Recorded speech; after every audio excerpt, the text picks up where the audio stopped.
Congress senior leader Chaudhary सुंदर सिंह को जब से देवली विधानसभा के प्रभारी की जिम्मेदारी कांग्रेस पार्टी की ओर से सौंपी गई है, तब से लगातार देवली विधानसभा के अलग अलग वार्डों में जाकर कांग्रेस कार्यकर्ताओं एवं कांग्रेस पदाधिकारियों से मुलाकात कर देवली विधानसभा में कांग्रेस पार्टी को मजबूत करने का प्रयास कर रहे हैं चौधरी सुंदर सिंह। देवली विधानसभा प्रभारी चौधरी सुंदर सिंह से BBC 24/7 न्यूज चैनल के कार्यकारिणी संपादक मुसर्रत कुरैशी ने कई अलग अलग मुद्दों पर बात की। देखिए हमारी ये खास रिपोर्ट। BBC 24/7 न्यूज़ और न्यूज़ 24 सच्चाई की टीम इस वक्त मौजूद है। देवली विधानसभा के प्रभारी हमारे साथ मौजूद हैं चौधरी सुंदर सिंह। चौधरी सुंदर सिंह जी हमारे साथ मौजूद हैं। जब से इनको कांग्रेस पार्टी की ओर से ये जिम्मेदारी मिली है तो दिन हो रात हो लगातार देवली विधानसभा में अपनी पार्टी को मजबूत करने में लगे हुए हैं। किस शक्ति के साथ, तो बात करते हैं सर से। सर, जिस तरह से आपको जिम्मेदारी मिली है, हम लगातार देख रहे हैं सोशल मीडिया के माध्यम से कि लगातार एक जोश और जुनून के साथ आप पार्टी को अपनी मजबूत करने में लगे हुए हैं। ये शक्ति कहाँ से लाते हैं आप? ये शक्ति मेरे अपने परिवार कांग्रेस के पदाधिकारी कार्यकर्ताओं से मेरे को ऊर्जा मिलती है।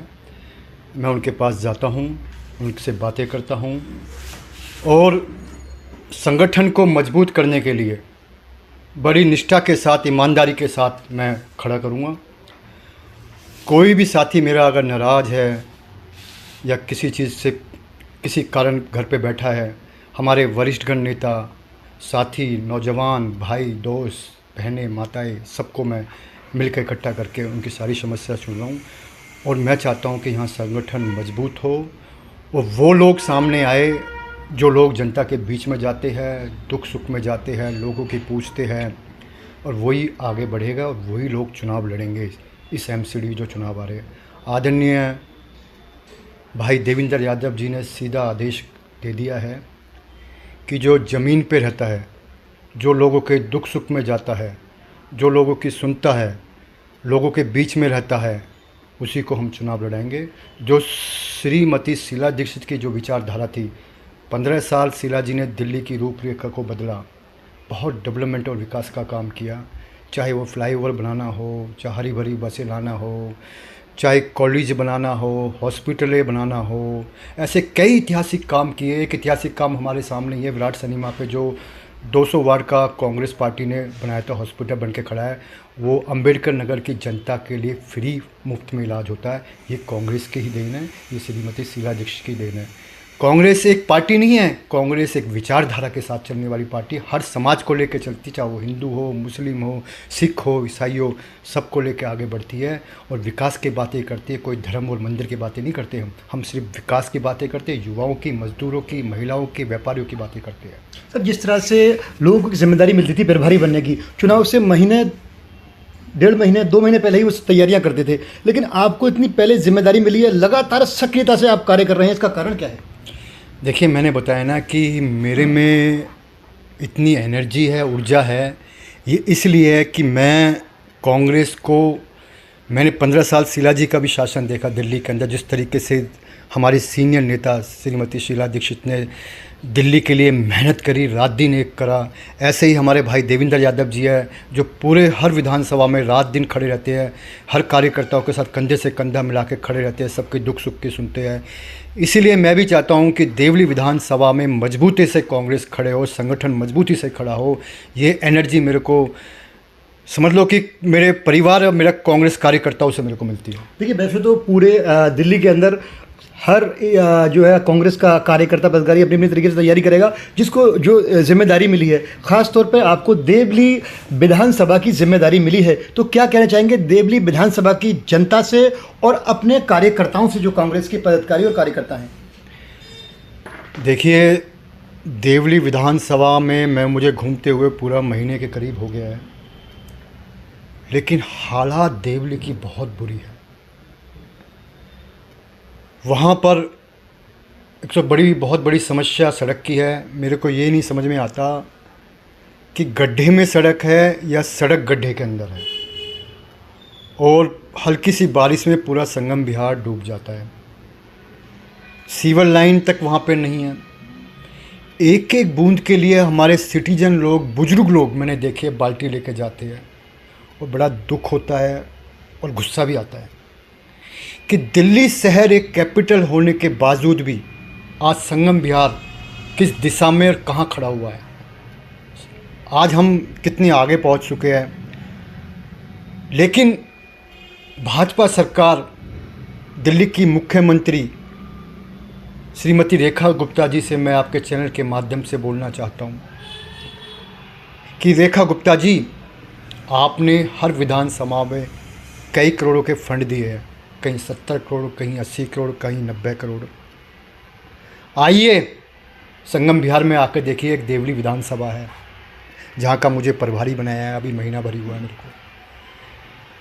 वहाँ संगम विहार के अंदर इतना पानी भर जाता है, बच्चे स्कूल नहीं जा पा रहे, बीमारी फैल रही है, लोग बीमार हो रहे हैं, पानी तक नहीं मिल रहा। अभी एक खबर परसों मेरे को मिली है कि टैंकर से पानी भर रहा था कोई और उसको करंट के मारे, करंट लगने से उसकी मौत होगी। इसकी जिम्मेदारी किसकी है? इसकी जिम्मेदारी जिसकी सरकार है दिल्ली के अंदर, बीजेपी वालों की जिम्मेदारी है।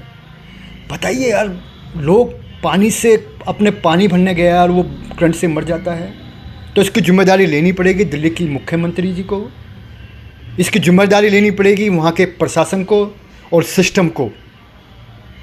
ये बहुत ही मतलब शर्मनाक, मतलब इतनी, मैं क्या बोलूँ अपने शब्दों में कि किस तरीके से अगर इसका मैसेज जाता है कि दिल्ली शहर एक कैपिटल होने के बाद भी लोग पानी के मारे करंट से मर रहे हैं। बड़ी शर्म आती है, मेरे को शब्द नहीं निकल रहे इसके बारे में। और जो है जिस तरह से तैयारियां चल रही हैं, चुनाव नज़दीक आते जा रहे हैं, तो क्या कहना चाहेंगे अपने ख़ास तौर पे देवली विधानसभा के उन उम्मीदवारों को जो अलग अलग वार्ड से तैयारियां करेंगे, तो किस तरह से तैयारियां करें, कुछ कहना चाहेंगे इस पर आप? देखिए, हमारे जननायक आदरणीय राहुल गांधी जी, दिल्ली प्रदेश के अध्यक्ष आदरणीय देवेंद्र यादव जी, हमारे प्रभारी लोकसभा भाई तस्वीर सोलंकी जी ने साफ आदेश दे दी है, जो चुनाव लड़ना चाहता है वो जनता के बीच में जाए, उनके दुख सुख की बातें करे, जो दुख सुख में खड़ा है, लोगों की समस्या सुन रहा है, लोगों के बीच में है, काम कर रहा है, उन्हीं को हम उम्मीदवार बनाएंगे, वही लोग चुनाव लड़ेंगे। इस बार कोई सिफारिश नहीं चलेगी, सीधी सी बात मैं आपके चैनल पे बोल रहा हूँ। जो हमें पार्टी की विचारधारा को लेके चलेगा, मैं फिर बता रहा हूँ, जो शीला जी ने 15 साल दिल्ली की सेवा करी, उस विचारधारा को लेके हम आगे चलेंगे कि 15 साल रिपोर्ट कार्ड एक शीला जी का है और 12 साल एक रिपोर्ट कार्ड आम आदमी पार्टी का है, जो दिल्ली को ठप कर दिया और किस कगार पे खड़ा कर दिया। आज दिल्ली पूरी डूब जाती है हल्की बारिश में, सीवर का समस्या, पानी की समस्या, महंगाई को लेके, क्राइम को लेके, कई ऐसी चीज़ें हैं जो मैं आपके चैनल पर बोलूँगा कि समस्या का भरपूर समस्या है। लेकिन हम अब जो जाएंगे देवली विधानसभा के अंदर, हमारा कार्यकर्ता जो चुनाव लड़ना चाहता है वो सीधी शीला दीक्षित की जो रूपरेखा को बदला, दिल्ली की विचारधारा जो हम उसको लेकर जाएंगे। 15 साल दिल्ली में कितना डेवलपमेंट का काम हुआ है, तो हमारा तो एक ही काम है। कांग्रेस पार्टी तो सिर्फ एक ही चीज़ करती है, डेवलपमेंट की और विकास की बातें करती है। जंतर मंतर पर जो है धर्मेंद्र प्रधान जी के इस्तीफे को लेकर क्या कहना चाहेंगे आप? देखिए, ये तानाशाही जो सरकार है, हिटलर शाही सरकार, 2 महीने बाद ये जागी है। आदरणीय जननायक राहुल गांधी जी ने राजस्थान कोटे से शुरू की लड़ाई युवाओं की, कंधे से कंधा मिला के उन्होंने आवाज़ उठाई युवाओं की, और उसके बाद उन्होंने, जब ये तानाशाही सरकार, बहरी और गूंगी सरकार, जिनकी कान में जू तक नहीं रहेंगी, तो आदरणीय राहुल गांधी जी ने सीएम प्रधानमंत्री के मुख्यालय पर जाकर धरना प्रदर्शन दिया। लेकिन ये भाजपा जो सरकार डरी हुई, उन्होंने जिस तरीके से हमारे नेता जननायक प्रतिपक्ष राहुल गांधी पर अत्याचार किया पुलिस के द्वारा, उनको घसीटा गया, उनको दबाया गया, दबने के कारण उनके नाक से खून निकला। ये वो राहुल गांधी है, ये वो कांग्रेस पार्टी है जो ब्रिटिश सरकार से नहीं डरी, अंग्रेज़ों से नहीं डरी, तो इनकी तो सर क्या औकात है भाजपा वालों की, डरने वाले नहीं हैं।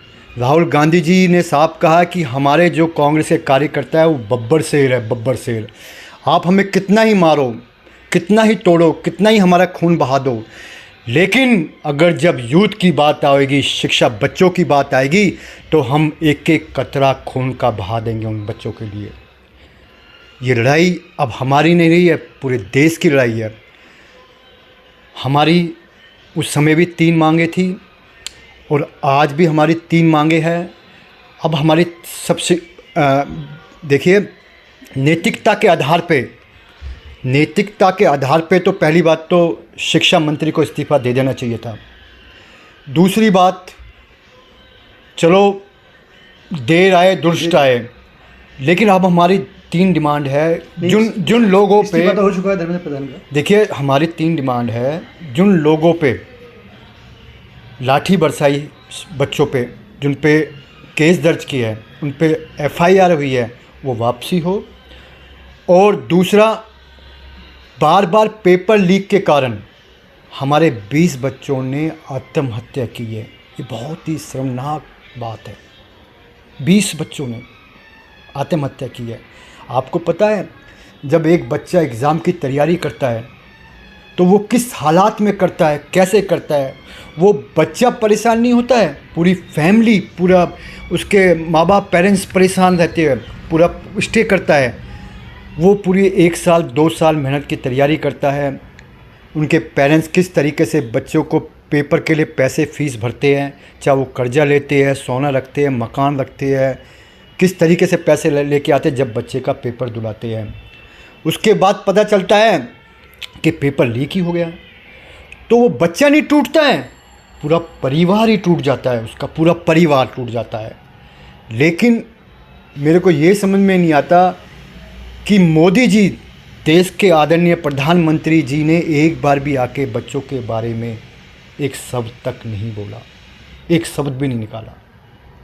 मोदी जी किस तरीके से तानाशाही दिखा रहे, अपने हिटलरशाही दिखा रहे।